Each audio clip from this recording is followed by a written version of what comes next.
firstly, thank you for taking the time to join our webinar this morning on how technology and going paperless can transform your business. Hopefully this will be an informative session. We'll run through a few of those common pain points and some of the things that we need to talk about. Just wanted to remind everyone that there is the chat function. Please, if you've got any questions or queries, note them down. We will have a Q&A session at the end where we'll try and get through as many of those questions as we can. So I want to try and make this as interactive a session as possible. Next slide, thanks, Jenny. So as I said, the agenda we're going to have a talk about today will basically be a bit of an introduction into digitisation and some of those pain points that we can help fix once we go to a paperless compliance management system. We'll talk about some of the benefits of having data at your fingertips, not only around the vehicle, but certainly around driver compliance information. We'll talk about some of the real returns and where those benefits can assist your business and provide a real ROI on the investment into this type of technology. And then what is probably of keen interest to most is how electronic work diaries are being introduced across Australia. Some of our, I suppose, recent experience, and we're lucky enough today to have Leigh Smart on the call, an early adopter of the EWD technology and an operator that we'll have a bit of a chat to and talk to about what that rollout's been like. And then we'll talk about some of the other value adds to the system aside from just removing that work diary from the paperwork. And then hopefully, as I said, you'll have put some good questions in there, and we'll get to spend some time talking through some Q&A. So next slide, thanks, Jenny. The speakers today are myself, Shannon Kyle. I'm a transport solution specialist with Teletrac Navman, as is my colleague and counterpart 𝗵𝗵𝗹𝗄𝗏, who'll talk us through some of the intricacies and how EWDs work in the West. Leigh's based over in Western Australia.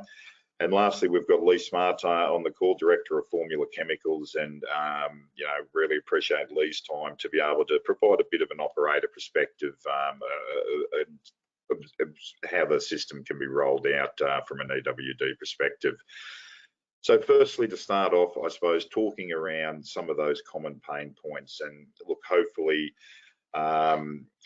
these things will be fairly common to most people. Anyone that's managing heavy vehicle compliance and managing a modern operation is, it's a complex environment that we have to adhere to, and ensuring we're on top of everything, we have the most updated information available to our drivers and our staff at the front line is critical. And certainly over the last 12 to 18 months with COVID and all of the changes that have happened, all of the regular updates that have been needed from a COVID and border security point of view, certainly highlighted that it is an ever-changing environment. So, those pain points around managing that paperwork, collecting that paperwork is obviously the key factor that often people are challenged with. No more wading through paperwork to verify and identify non-conformance. Going electronic also gives us the ability to reduce the chances of critical information and objective evidence being lost, damaged, or destroyed. It also reduces that cost of labour, that burden of actually checking all of the compliant paperwork. It gives us the ability to not have to send that information to an external party or to do all the data entry to identify non-conformance. The ability to manage by exception is really one of the key benefits of moving to a digital environment in terms of proactive risk management. And lastly, of course, that audit requirement that we all have to go through, the pain of compiling those quarterlies and pulling all that stuff together at the end of the 2-year period and being able to present that paperwork in in a fashion to the auditor that makes the audit process as painless as possible. You know, obviously having that at your fingertips in an electronic format for all of your staff and vehicles makes that audit process a much smoother process. And, you know, hopefully long term, once, you know, there's more electronic records out there than not, we can also make it a process that's done remotely. So look, let's talk through some of the main pain points. What are some of the benefits of having the data at your fingertips? You know, I suppose that's really the key, and that's the power that any type of telematics or proactive risk management electronic system provides you, is the access to the information in real time, enabling you to proactively manage this. So like your vehicles, your drivers are producing data that is verifying whether your operation is either operating compliant or non-compliant, whether that be from a driving hours point of view, speed, compliance, you know, all of these factors that are being collected and generated by not only the vehicle and the driver each day. It's about pulling that information into one view and allowing operations to have access to that information in real time. So what are some of the benefits? You know, it's really about the ability to manage increases in demand with ease, whether that be on your compliance framework, whether that be just in workload by having readily available information to be able to allocate the appropriate, you know, person or asset to the task. You know, it's the ability to stay on top of that documentation, not to have to chase it up. And for those that are operating, you know, line haul, you know, possibly east-west, you know, it can be quite some time before you see that documentation return. The ability to, you know, use a digital solution for all aspects of productivity and compliance. And, you know, often a business does see the true benefits of an electronic or digitized system when they go all in. And we're not just managing compliance, but our jobs management, our safety management, and you know, we can pull all of the aspects together and you know, provide that information to a driver in an in-cab device that enables them to access that when and where they need it. And of course, the reduction in administrative nightmare. You know, the basic ability to be able to provide objective evidence of compliance, non-conformance identification and closeout, as well as the fact that this is all done in a proactive manner rather than managing lagging indicators as traditionally been the case with fatigue. You know, we're looking at run sheets or work diaries, you know, well after the fact, and identifying breaches and talking to drivers about things that have happened, you know, potentially, you know, a number of weeks into the past. You know, managing it proactively enables us to truly meet our aim under COR of doing everything reasonably practicable to ensure the safety of that transport activity, because we can action it when and where it happens, and we can take action before, you know, we reach a critical situation. Next slide, please, Jenny. So, you know, some of the technological solutions that are available to the industry now, you know, are fairly wide and broad.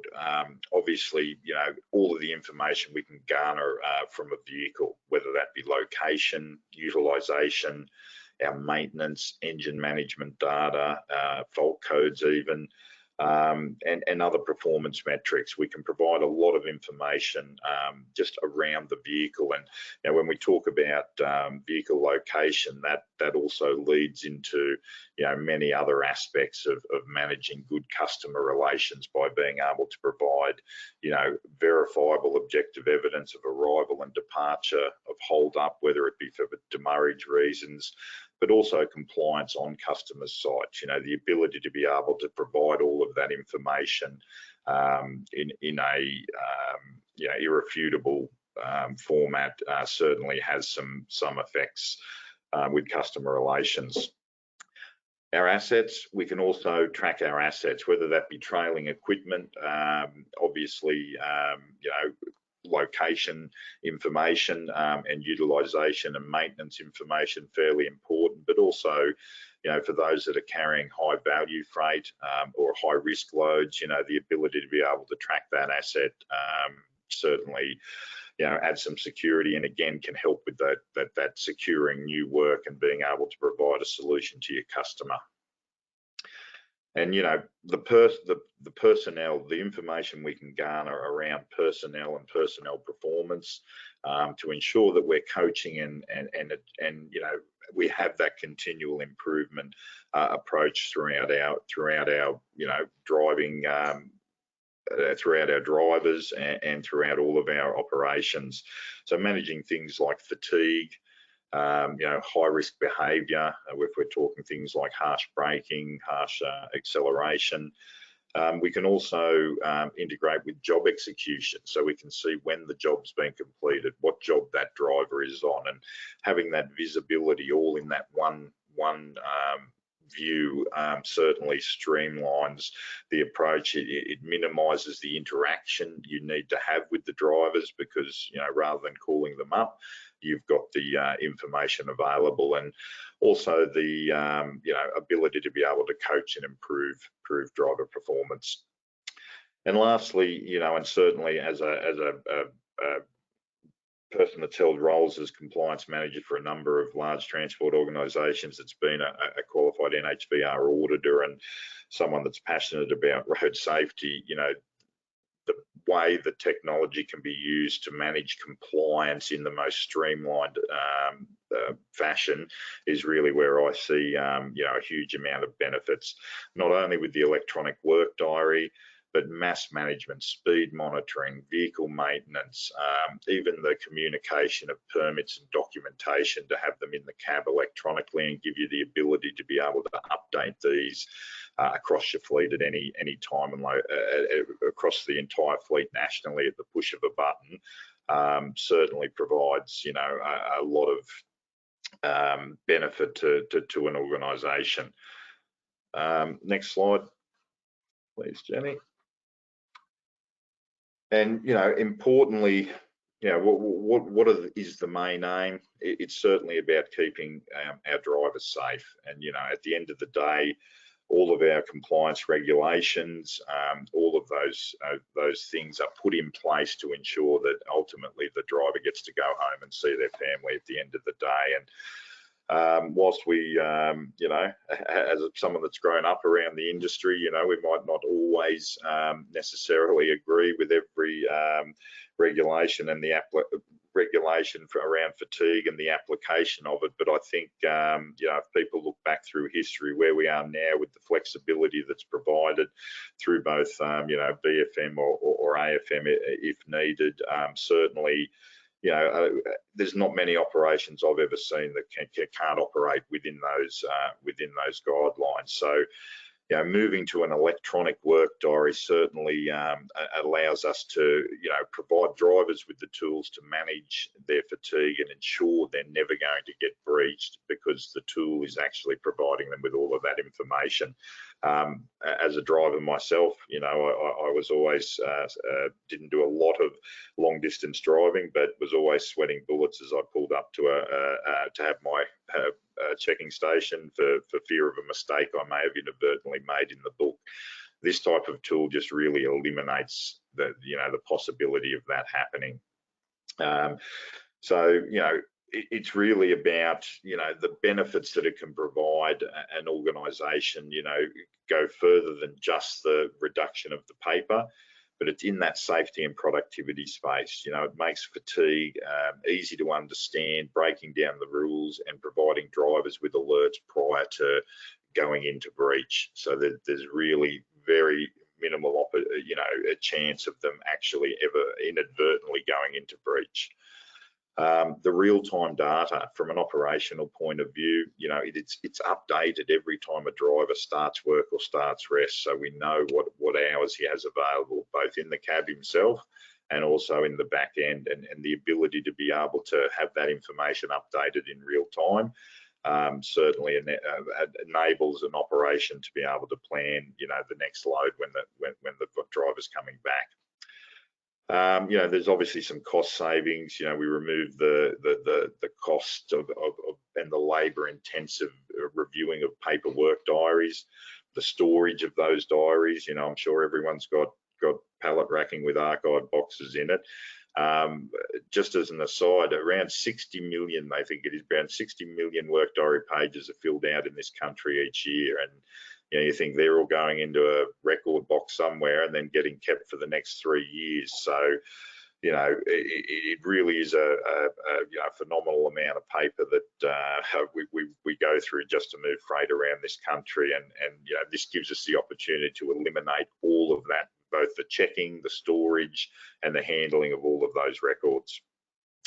Audits and reporting, obviously, you know, our breach reports are real time. We're not having to review them and write up non-conformances after the fact. As soon as a driver's in breach, we're alerted about it. Therefore, we've taken corrective action. So when it's still a minor infringement, so you know, substantial and critical breaches should be a thing of the past, and we should be able to demonstrate that we're proactively managing any exceptions that do occur.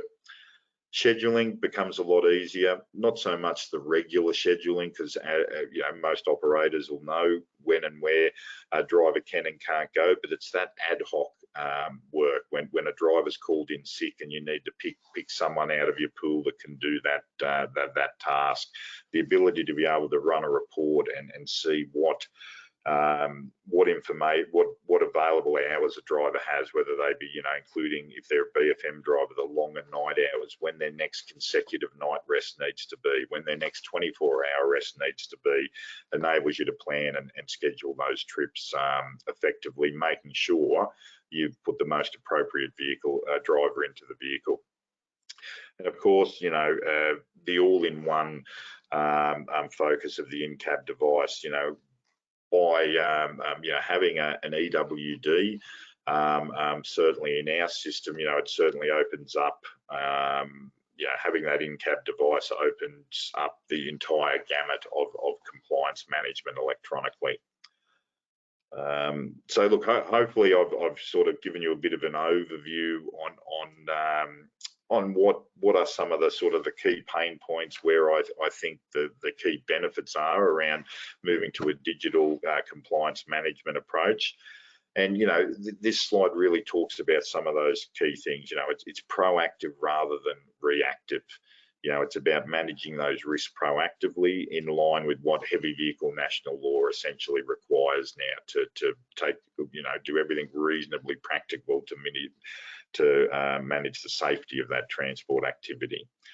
Yeah, no more data entry, no more logging logbook pages into a checking system or sending them off to have them data entered by external parties. You know, the system is recorded electronically. You've got all your records electronically.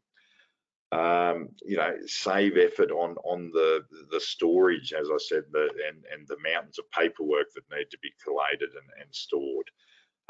We reduce risk by managing fatigue proactively rather than managing the lag indicators of work diary pages. And, you know, it's really about letting the system do the heavy lifting for you, you know, managing by exception, you know, knowing that if you haven't got an exception, you know, you've got good objective evidence for that journey. And, you know, importantly, you know, ours is a vehicle-based solution. So, you know, you don't need an EWD per driver. You know, the drivers log into the EWD with the in-cab device. Again, reducing costs across a fleet rather than each individual person having to have that book. You know, each vehicle must have a device. So, you know, all of these things add up to streamlining the process and hopefully, you know, reducing costs and reducing effort in terms of verifying that we are 100% compliant. So electronic, what I'll do is I'll hand over to my colleague Leigh and just to talk through on some of the key points around electronic work diaries and some of the difference between you know, how it's approached here in the eastern states and what is done over in the west. So Leigh. No worries, thanks, Shannon. Okay, next slide, please, Jenny.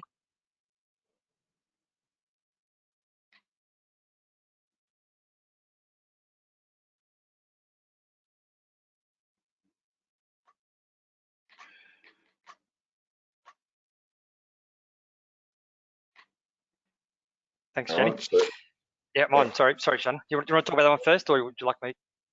yeah, you can go through it, mate. Yep. That's all right. Oh yeah, sorry, the eastern seaboard. So yeah, look, but basically here in the eastern states, obviously it's governed by the NHVR. EWDs are now approved. They are a voluntary replacement for the written work diary.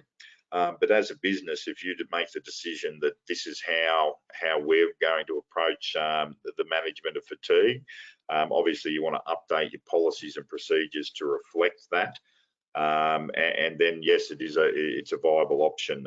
You know, it is not mandatory in any way, sense or form, but hopefully for many of the reasons we've talked about, it is the smart choice, and you know, something that I think we'll see driven, like a lot of things, by customers of road transport.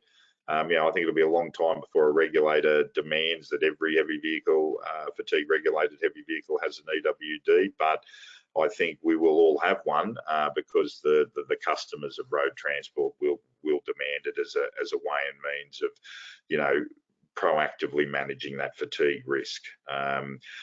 So, you know, it gives us the ability to manage compliance electronically, and, you know, opportunity, and that's really the key about getting into the digital world, is that opportunity to uncover, you know, bottlenecks or areas that have been causing our business concern, and we can actually improve the processes and reduce costs with the manual side of compliance, and let the system do it for ourselves. So yeah, basically EWDs, the regulations have been in the heavy vehicle national law for quite some time.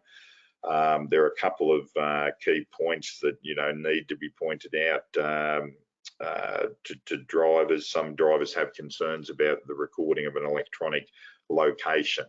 But it is clearly stated in the regs that, you know, the GPS satellite location out of an electronic work diary is taken to have satisfied that requirement. So yeah, there's certainly some points that can come up as concern for drivers, but you know, essentially it's exactly the same as what they're filling out in their paperwork diary, just in an electronic format. So the signing off and the confirmation of records is no different than signing the bottom of the work diary page, and the rules around false and misleading declarations are exactly the same as they are under the paperwork diary. So Leigh, if you just want to run through some of the differences between how the West. Thanks, Shannon. Yeah, so as you can see there, you know, WA, I guess, administers, you know, fatigue management, you know, differently to over east. It's picked up through the OSH law rather than the road transport law. Yeah, they take a really flexible approach to, you know, fatigue management. So they don't prescribe whether that format is written or electronic. So they're quite flexible in that regard. Probably one thing to note with the actual certified electronic work diary, the WA rules aren't included, as we're not a signatory to the heavy vehicle national law, that they can't be included. But in our discussions with, you know, WorkSafe and Main Roads as the regulators, the majority of east-west operators tend to maintain their you know, NHVR sort of working rules. So when they travel into WA, they just continue that rule set, and it's up to, I guess, the road authorities here in WA to, you know, ensure they're not breaching any WA rules. So from a driving point of view, it's got to make sure if you continue operating under the eastern rules, that you make sure you're complying with the WA rules once you're operating in WA. But you know, the evidence in discussions with WorkSafe, most operators manage that pretty well, and we don't tend to have, you know, big issues of, you know, massive violations and breaches. Yeah, behaviours are pretty good from the drivers, and they, you know, generally do the right thing. Yeah, that's probably all I have in that regard. Yeah, just on that, Leigh, just worth clarifying for us. So if I'm a BFM operator and I'm travelling into WA, I can maintain that rule. So I think if I'm under the 7 days. But what is the risk of the WA rule you could breach? So what is the work time? Yes, so yes, there's a driving rule. So in WA, you can't drive for more than 5 hours without having a 20-minute rest break. So that would be the major one you'd probably breach straight off the bat. Our work days, you can go to 17 hours in a work day. So yeah, you'll never sort of go near that. It's really that 5-hour driving rule is probably the major one. And making sure you have that 20-minute break in those cycles. Yeah, the rest of the rules, the longer rule sets, 168 hours in a 14-day period. Again, that's pretty well covered under the BFM. So it's really just that small rule. But like WorkSafe always say, they're really focusing on those drivers that are systematic and persistent in their behaviours. So if there's a little micro breach here and there of a small violation, that's not what they're targeting. They're looking for those that are actually planning for a fatigue violation. Those that each week, each fortnight, they're having 3 or 4 breaches. They're half an hour at a time. These little 5-minute breaches, that's not what they're about.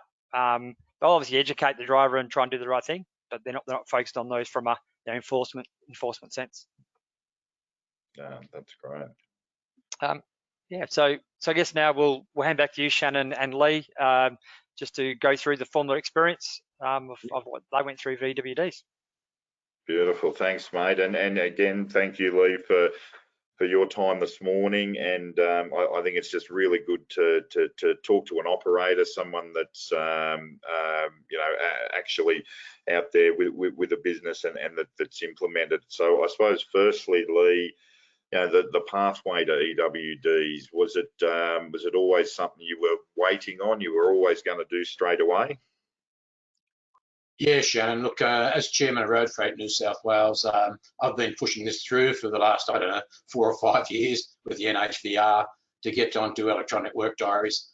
Look, truck driving is a pretty tough job at the best of times for our operators. Slight mistakes, not filling it in correctly, your work diary, you're in all sorts of trouble. The fines are massive. $400 if you don't put a line in and you're missing a 15-minute break, or you don't ride in your depot for the day. So those are the things we're trying to overcome. And I think with the electronic work diaries, that takes away. I heard your talk at the beginning of the show, Shannon. I think I should go out and rejoin again and start electronic work diaries. You convinced me how great they were. And look, they really are. From our point of view, it takes all those things away. My drivers are allowed to work whenever they want to, as long as they get the job done. All working on BFM, all carrying dangerous goods. I don't see them when they leave at 2 o'clock in the depot of the morning. I'm not sure what they're doing. Their pre-checks are now all done electronically, so we know exactly when, anytime anyone wants to check them, they've gone all their pre-checks and they're not moving on from that stage. Then all their documentation's right. They don't have to think anymore. When do I have to have my break? Because it's going to tell you when you've got to have your break, and it doesn't let you go any further if you don't have your break. It's going to be telling you, please stop and have your break. So I think I've just taken a lot of that worry away from our drivers. The conversations I've had with 𝗨𝗪𝗏 from the NHVR is, look, this is all designed around fatigue. I know a lot of the drivers are thinking, in the due course, we're all going to be looking at speeding, and this is going to be a way that someone's going to make a fortune. They'll grab your electronic diary, and every time you go 5 Ks over the limit, there's another infringement, and just put it through their machine and keep on churning them out. At present, and I hope it stays this way for a long time, it's just about managing fatigue, which is one of our biggest things. This is what's killing our drivers doing too many hours, not having their breaks. So look, when we first started, look, I thought it was going to be positive. It's a little bit hard. We've only got 6 drivers, and they're different. We've got some young drivers, we've got some older drivers in their 50s and 60s. They're a little bit reluctant to change. The younger drivers, one in 30s, picked it up in 2 seconds flat and had it going all within about a day or so. We had one driver, no matter what you do with him, he's never happy. He wants to push back on it, doesn't work. He doesn't want to make it work. But that's 1 out of 6, and you're always going to find that. The other drivers, we've got a Samoan driver, English is his second language, picked it up, works properly, knows how to use it, and everyone, I've probably got 95% compliance with my drivers, and they all think it's a good thing. Initially, a little bit of putback, but now everyone's happy with it, Yep, and I think, look, you make some good points there, and yeah, look, some of the implementation challenges, I think it's good. You've got to recognise it is change management, and everybody learns differently. It's certainly something that, as an organisation, we've tried to cater for, and not only with good driver training, but also going out there and spending some time with the road regulators and those types of organisations as well, because it is a learning experience from the roadside as well. So yeah, look, certainly the fact that, you know, when you hit the compliance button on an EWD and hand it out to the road regulator, all they can see is your work diary page. You know, they don't get to go into any other part of your systems, depending on you know what you may have, your pre-start, your this, your that, all of that. It actually locks down the device, so when you hand it out the window, all they can see is the last 28-day history. And I think it's important to note that, you know, the benefits for a driver is that it is calculated to the minute now. You know, there isn't that old adage of, oh, you know, I've pulled up at 10:05, now I've got to wait till 10:30 to record 15 in my book. You know, 10:02 till 10:17 is 15 minutes in an electronic work diary. So I think that's an important thing for the guys to remember. You know, there is that advantage. There is some advantages apart from that pre-warning. But so going paperless, you know, what are some of the benefits that have seen? Obviously, a little bit of a challenge, and once you do have 100% of the guys on there, I suppose that some of the points you've already mentioned, but for the back office, some benefits for the girls there. Yeah, I think so. Look, it's real time, so you know exactly what's going on at any one stage. As I said, our drivers can be away at 2 days at a time, so you're not seeing their logbooks till they've come in and find out what they've done wrong for the last 2 days. This way, we're seeing it straight away. We also monitor speed and those sorts of things with our trucks as well. So it gives us on time that we can go back to a driver and say, hey, what are you doing? You forgot about the speed limit, you're in an area, and that sort of thing. But look, the main thing is fatigue. We just want to make sure drivers are reluctant to fill in their logbooks at the best of times. So they wait till they get to lunchtime. And if they haven't filled it in and the copper or the regulator pulls you over between that, you've got a book that's not got any lines on it. And when was your break on? Oh, Your Honour, I'm going to do it at lunchtime. I've got another 2 hours to go before I come to the stop, and I'll sit down and do it there. But when they're driving, it's filling in the line for them as they go. When they have the break, it automatically puts it in. They don't have to wait 2 hours later and say, I've stopped for lunch. I'm down at Rillan, I better fill it in. I'm about to go through the weigh station. I'm going to get caught. I'd better fill in the rest of the day. So it's giving them on-time stuff. You know, it comes back, and I know you say it saves paper, but we print off every day. So we're not saving a lot of paper just at present, only because we want to make sure we've got a copy. And we put that, because we're carrying dangerous goods, we have a dangerous goods manifest, and with that we put their electronic log diary behind it and staple it together, so we've got a record. You know, the new truck safe standards have just come in for fatigue. We did ours the other day, had a new order to come down, first time on the site. We showed him what we're doing with electronic work diaries, and he was blown away with the information we had. We went live on the big screen in our boardroom and showed him where the trucks were, what they were doing, when they had their breaks, and he could not believe it. He'd never seen a system like that before that was working so well and covered all those issues of fatigue that he was on our site to audit us for. So we passed with flying colours, and that, I think, alone says something great. Working with TruckSafe, doing their latest audit, which is right up to the new standard. We were one of the first ones to do it up to that revised standard, and we passed with flying colours. And as I said, it blew him away to see just how clever the equipment was. We only have one girl that manages all of our drivers, and she pulls her hair out. The biggest problem she has is truck drivers. You know, we've got 40 staff here, and 6 blokes are the biggest pain in their arse you've ever seen, sorry to say. And they're truck drivers, and I think that's what truck drivers are. They're put on the earth to make our life a misery, and they all complain about bits and pieces.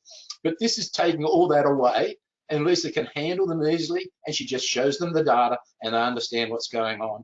And I think it's been the God's end for our business, even for a small business. I don't know how big companies like the Ron Finney Malls in this world that have 300 trucks on the road monitor this. They must have a staff of 200 people looking after 300 truck drivers, where we can do 6 people with one girl, and it's not something all day she's trolling through bits of paper to do it. She's got one printout she does in the day, puts that together with our Dangerous Good Manifest, ticks it all off, and you know it's compliant. The boys haven't done anything wrong, which is a great relief for us. You know, the fines are massive, chain of responsibility. They go after everyone. You know, so they're going to go to the truck driver and then come knocking on my door as the boss and saying, well, hey, how'd you let this happen? And that takes that worry away from you, you know. So look, I can't see any negative side of it. The only thing I'm worried about is speeding when it comes in a few years' time. But as we said, the system now for fatigues isn't compulsory now. So it's going to take a couple of years for that to come through.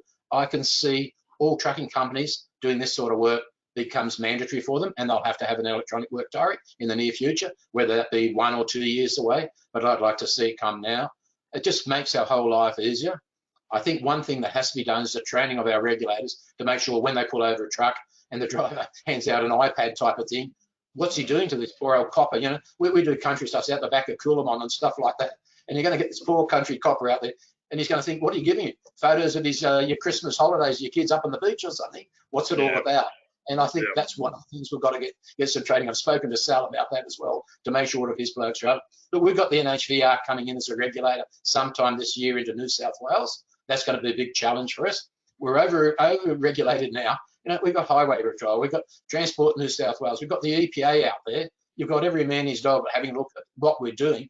If we can get it above board and we can show them we're being so proactive in this course, we're all doing the right thing, well, then I'd like to just see one regulator in New South Wales, whether that be the 𝗵𝗃𝗃, which I'm hoping for, and we just have one regulator and he knows exactly what we're doing and what he's looking for. As you said, he's got it in his hand when he gets it and he doesn't have to do anything else. He's not there fathoming through pages trying to find something wrong.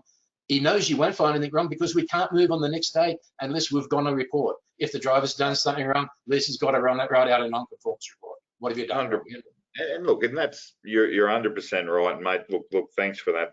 That's been a great overview of your experience. And look, hopefully everyone has the that same positive attitude. As I said, as an organisation, we're certainly working with the road regulators and the police, advising them of how it all works. We'll continue to do that. I think it will take a while for the on-road officer to be confident with the tools and systems, but know that all of the providers, there is a common format that we've all had to build our EWD. So from an on-road officer point of view, he's going to see something similar in terms of what he sees. So hopefully that knowledge, as more gets out there, builds up. And ultimately, we want the officer to go, oh, right, you've got an EWD. Let me look at the investigation aid. Nothing there. See you later, mate. Good work. And we want to get it to that point where a roadside intercept, both parties have got confidence with the tool.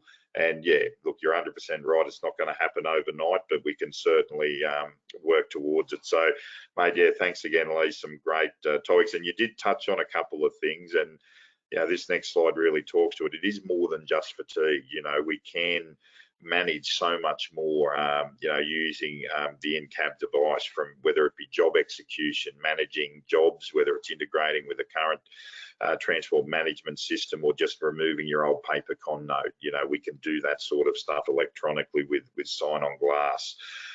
Communication, being able to send messages, documents, whatever it may be to the drivers, and having him being able to communicate back. Checklists and forms, obviously putting all of our checklists and being able to customize and focus them and update them without having to go and get 20 more books printed or turfing the last 20 we had because we want to add a new item on our checklist. That ability to customize those as need be, both from a checklist point of view and even a forms point of view, whether it be take 5 for safety, sites, store audits, whatever the case may be. Being able to store all of our documents electronically, whether they be permits, mud maps for sites, toolbox talks, safety alerts, and making sure that the driver's got them, has them accessible at all times. In previous roles as compliance manager for some large transport organisations, that could be the bane of my existence, just keeping drivers' folders up to date in vehicles. So the ability to be able to share those documents at the push of a button certainly it certainly makes a difference. Obviously, Mass Manager and the other regulatory applications, giving you the scope to go to higher productivity as the business needs. You can grow into that, as you secure that work or that client that requires, whether it be CML or HML, you can go into those applications. And something you can also, navigation and route compliance, whether it be for, restricted access heavy vehicles or for high value freight or just for customer specific requirements on routes. So the ability to do all of that. So, really going digital. The EWD may be your first stepping stone into that foray, because there is that real tangible benefit of proactively being able to demonstrate you're managing that risk as well as eliminating all that paper. But there's certainly plenty of other benefits, and I for me personally, it's when you go all in and we do all of our compliance electronically where the real benefits are. So look, I know we've spoken along, and I thank everyone that's taken the time. Hopefully we've got a few questions or and that you can start having a think about. Just while I finish off on I suppose this slide, which talks more to the unique features of our our modern fleet management system and the types of information you could get out of it. So, being able to search data, looking across data, basically finding answers to questions you didn't know you needed to ask,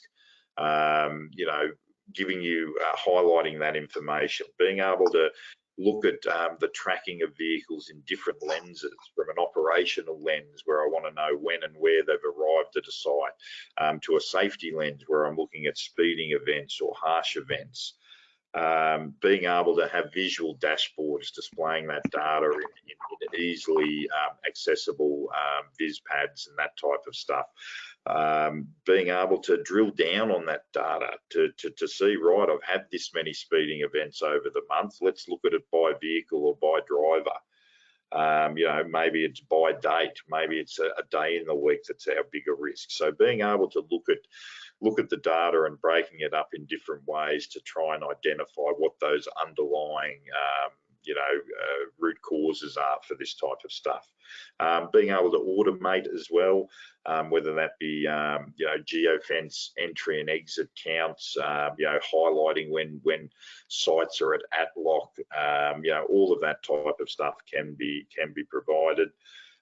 Things like a drone view, being able to render your tracking data on the screen, virtually, a second or two after the vehicle has produced it, virtually almost giving you a live tracking. Great to, direct a driver into that silo or that delivery point on a farm that may be off a road.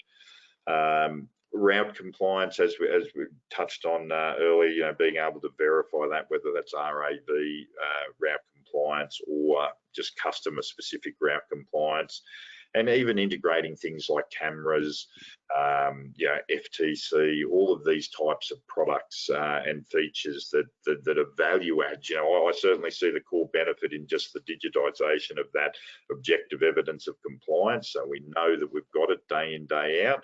But when you start adding these types of productivity benefits and that visibility in real time for operations, you can certainly make better decisions and make them quicker. Next slide. So really, look, that hopefully we've given you a reasonable overview of what some of the benefits of moving to a paperless system are. Happy to answer any questions, whether it's specific around EWD or more general around how digital compliance systems can help manage your workflows and minimise the time, minimise the risk, and hopefully free up some time to either be spent at home with the family ultimately, if not with your customers and growing your business. But hopefully it's a bit more time home with the kids, with the wife and kids. Yeah, Shannon, we have a bunch of questions for you, so I'll just start. So Ash Webb is asking, this is currently working for standard and BFM. When do you see AFM rules approved? Ash, look, I'll confirm and might get back to you. That I know it is being looked at the moment. I know certainly from our point of view, can't speak to all providers, we're going through the process of being able to develop that. But I'd have to double check to give you an accurate timing, mate. I know work is being done currently on AFM rule sets, but you're correct, not there just as yet.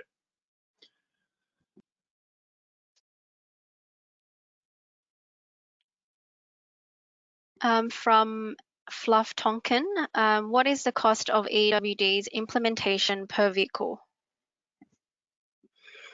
Depending, look, there's a number of different ways that can be approached. If you just the basic EWD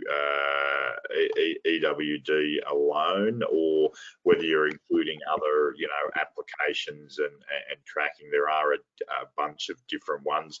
Look, that's probably a better one for one of our sales guys, Jenny. So if we can just make a note, and we'll get one of the guys to pass on all the details and the options of you know, whether you're doing it on rental or on outright purchase. Yeah, off the top of my head though, you know, our compliance bundle, our general compliance bundle, you know, is usually around the you know, $100 mark per vehicle per month, you know, on a rental thing. Yeah, there is an EWD only cheaper version, and there's obviously dearer versions if you're integrating cameras and the like. So yeah, look, we'll get one of the sales team to send you sort of the full breakdown. That way everyone's got the information. So if anyone would like that, please, yeah, add a note in, and the sales guys will certainly give you the information. Yeah. Can I just add something to you, Shannon? Just in regard to us and what the costs are. Look, the costs of non-compliance become massive, and then you get the bad publicity that goes with it. So when you look at these costs, just don't look at the bare cost, what's going to cost you to put an EWD in. Look at all the benefits it's going to do. And when you started off this conversation, as I said, you convinced me I should have an electronic work diary, even though I've got one. Look, the drivers can adjust their figures, but when you come back and you have a look at the system as it is now, when they do that electronic work diary, it's an accurate piece of information that you'd be quite proud to go to court with and hand it over to the magistrate and say the driver hasn't filled it, he hasn't done different shifts, he hasn't put in different brakes where they're not supposed to be. These are accurate records. And I know the drivers sometimes have a pushback on that, but now they've got something they can rely on. So the cost savings in just that, you know, if any of the people out there listening to this go to court, it's the same as what you said. The old days when you're driving and you're pulled into a weigh station, a hair stand up on the back of your neck, you think, I'm going to get done for what? What are they going to find me for? Because they're looking for something to do. When you drive in, you've got an electronic work diary, they can't do anything. There's going to be one thing they're going to find in that document they're going to do it for. So what's that cost saving to you and the boss and your allocator and your transport manager under chain of responsibility? Someone's going to come looking for those half a dozen people in the company, and I can assure you it's more than $100 a month per unit. Yeah, and look, that's a good point, and you do got to treat it a little bit like insurance. You know, it is about protecting yourself, and you know, cents per kilometre. You know, I always like to do the old cents per K breakdown on a 6-axle semi-trailer. You know, the average guy, you know, you're spending about $1.30 odd, maybe a bit cheaper, depending.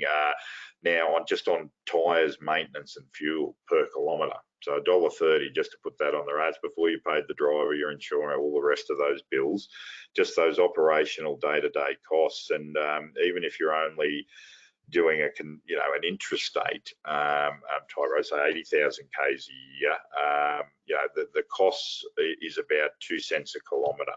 So you're already spending $1.30 to put the truck on the road for an extra 2 cents. So for $1.32, you can have objective evidence of compliance for every kilometre that vehicle travels.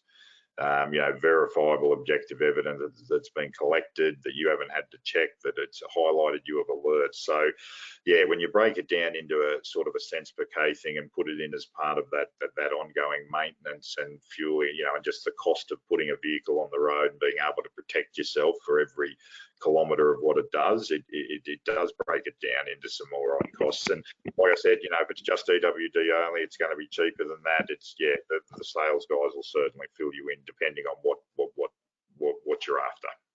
But yeah, no, great point, Leigh. Yeah, it's the cost of not having it is what you've got to contemplate. And I think the other thing is we're all running professional companies, and we don't want the stigma of these sort of things coming up and you be the front page of NHPR certificate, say, here we are, we just got Formula Chemicals, fatigue management, all their drivers are breaking the rules. Isn't this great? It doesn't go down well with your customers, and next week you won't have any customers because they don't want to deal with someone that's unprofessional. This way we're showing you're all professional. We're going out there, we're leading the pack. We're doing the right things by introducing electronic work diaries right up. I've spoken to some companies saying, oh, we'll wait 2 or 3 years till it all settles down. 2 or 3 years is too late. Do it now so you're out there showing everyone that you are compliant right from the word go. And look, you can, be a genuine industry leader. You know, that's what no one, you can hand on your heart say that you are at best practice in terms of you know, proactively managing your fatigue risk. Doesn't matter whether you're one man, one truck, you know, no big company can say that they are doing it any better. So it does, you know, it is the ultimate, you know, and something in the industry we've called for years, that level playing field. Well, this is the fair income department. You know, this is where everyone, you know, the objective evidence of a digital system is the same for everyone. So it is that genuine level playing field. What was the some questions there? Well, so Shannon was talking about a driver not being breached because of this tool. However, there are real dangers that the tech can and does fail in different ways. Does Teletrac Navman keep a chronological list of known issues identified with the system in case a driver and or business decides to take a breach or fine to court? For example, a driver was out of satellite connection and the EWD identifies the wrong location. Look, in terms of location, you know, GPS satellites are everywhere. That they will all, you know, the satellite communications may not be in range, but the location, unless you're underground or in a building, in a shed, it could happen. There's always the ability for a driver to write a location in an EWD, so they can always confirm and update that location. Should it not pick up, you know, an accurate location. But yes, look, there's certainly provisions for all of that to be recorded. In fact, as an EWD user, you know, you're obligated as soon as something's not working to notify your record keeper. They will notify us. The regulator can also be notified, and we'll keep a track of all of those for all ones. But 100%, look, technology is not infallible. There will be a you know, potential for a day. Under the regs, you are permitted to use supplementary records for 7 days until you can, you know, get back into an EWD. And certainly, you know, touch wood, hopefully that's a rare occurrence, but yeah, there's certainly provision in there for a driver to be able to still record his hours, remembering that the EWD will work offline, so the rule set, the warnings, the recording functionality is all available, and be able to show the on-road officer. You know, if you're out of comms range, across the paddock somewhere, it'd be your back-end data, your record keeper data wouldn't get updated until you're back into comms range. But in terms of, you know, the device works offline, and you're able to enter. You're still able, the rule set's built into the device, so it'll still warn you of upcoming breaches, and you'd still be able to present that to the regulator at the side of the road. One of the benefits we've found is that you've been able to provide us with a spare unit. So if we have one of the units go down in the truck, the one that our manager uses here, that he can do his bodgy runs to see how it goes, so he learns all about how the whole unit does. We can take that out and put that in that truck. The driver's scared as soon as he comes in the morning and he's got a black screen and it doesn't work. Oh, I'm not compliant anymore. I've done it wrong. He comes in, he sees one of our managers, he gives him another screen, and away he goes. So I think that's a fantastic advantage with dealing with Teletrac Navman. They have the support there to give you another unit, so you're not going out there blind for the day. And certainly, you're 100% Leigh, with our fleet customers, you know, it's certainly the approach we take. We always suggest that, you know, you should at least have that training device, so you can train a new staff member, you can trial your checklists and the like, but it also provides a hot swap device that we manage for you quickly to be able to allocate it to the appropriate vehicle and continue on. So, yeah, that's not always going to work for everyone that doesn't potentially have a fleet. We may, you know, you may not have a spare one, but like I said, there are provisions in there, and to be able to record the supplementary records and then, you know, revert back to the work diary as and when needed. You know, I suppose, yeah. Anyway, what other questions have we got there, Jenny? This is actually for Leigh Smart. So we are transitioning to the EWD from next week with 30 drivers. What do you think is the most important aspect to help make the transition as smooth as possible? Look, we're really lucky that Shannon came out and we did some pre-runs before the 1st of December. We're one of the first lots of companies to kick over on the 1st. I think the training's really good. And please understand, and I'm not saying anything, things do go wrong, and you've got to understand that. It's not going to be smooth sailing right from the word go. We'd all love to do that. You know, you get your new TV at home, you switch the bloody thing on, and it doesn't work, and you think, what's gone wrong with this? you're going to find the same sort of things. There's going to be teething problems, but please bear with it, and you'll find in very short time, with the support from Teletrac Navman, they'll give everything that you need. You've just got to, look, I've got a hotline to Shannon, and I just phone him up and say, what's going on with this, or how do we fix that? Their team down in Victoria are absolutely fantastic. Their help desk, we phone them up, do this, do that, you're back on the air again. Look, nothing's ever smooth. Please just don't think you've got 30 trucks and they're all going to happen tomorrow and they'll all go right. As I said, we probably maybe had one or two niggling little issues when it first started, which was a bit of a pain because we thought we'd go in there, the drivers, we'd be confident say it's 100% right. It wasn't. It was probably 80 or 90. Now it's 100%. No one's got any issues with it. I've got a driver issue, but look, that's just push back from that driver. But everyone is happy with it and it's going to go fine. So don't get scared off with it. You might find a few things, but again, you've always got Shannon's mobile number. Give him the phone. Yeah, no, that's... I might just add to that.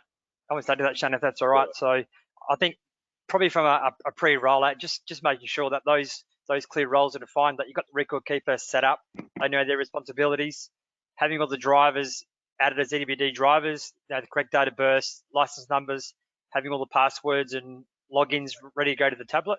So when they transition to day one of actually using the device, they're aware of how to use the device, they know their username, they know their password, and there's no sort of issues on that sort of go live date. So getting that pre-work done with your drivers and record keepers is probably another critical element to it.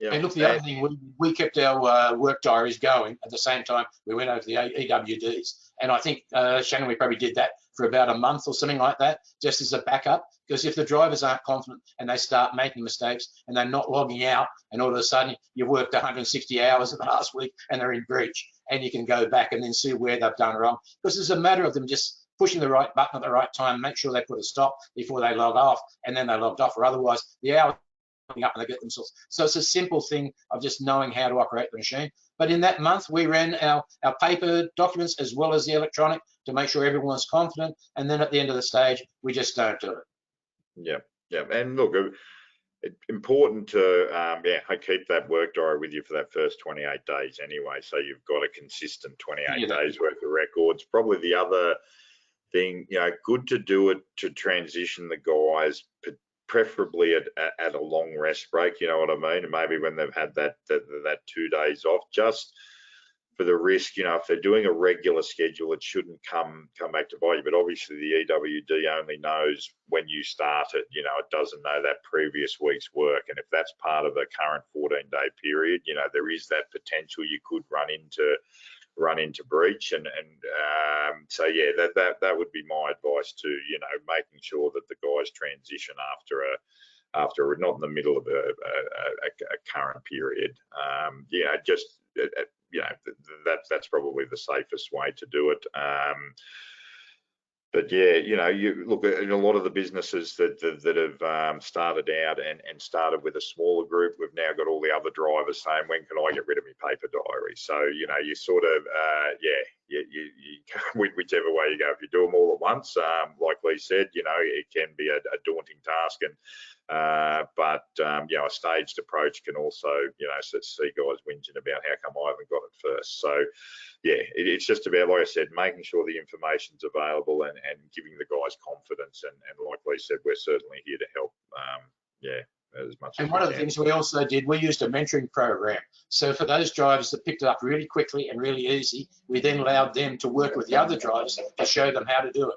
And you know what? Often drivers will work with other drivers than what they will with our HR manager or our transport manager telling them what to do, because most people don't like to say, I failed. They're not going to come out and say, I can't work this. And if they can talk to their other drivers and the driver can come in and say, well, this is how I overcame the problem, this is what you do, they'll listen to him sometimes more so than going up to the transport manager and say, oh, this is a piece of crap, I can't use this, I'm going to throw it out. Use the mentoring program. You're going to find out of 30 drivers, a lot of them are going to pick it up very easy. As I said, our younger drivers in their 30s, really simple for them, picked it up straight away, didn't need any training, knew exactly what they were doing. And the 57-year-old struggled a little bit. Now, he's worked with him, and Dave is a real great bloke. He knows all about it. I think he can now train Shannon because he's that clever, he reckons. And you just need someone like that to help you through the system. Yeah, good point, Leigh. Identifying a driver champion, someone that is going to get it pretty well. don't hurt to identify the person that you think might struggle with it too, and making sure they're confident. But if the drivers have someone that's confident amongst the group, that certainly goes a long way to being able to sort of allay the fears, and then just making sure, they know where they can get guidance information. Shannon, looks like we've run out of time, but everyone, we got all your questions, and we'll answer them with the team of panelists and get back to you soon. Yep, wonderful. Yeah. Thanks heaps for everyone joining. Hopefully it was an informative session. We'll certainly go through all the questions, make sure we do get back to you, and if anything else pops up, please don't hesitate to reach out.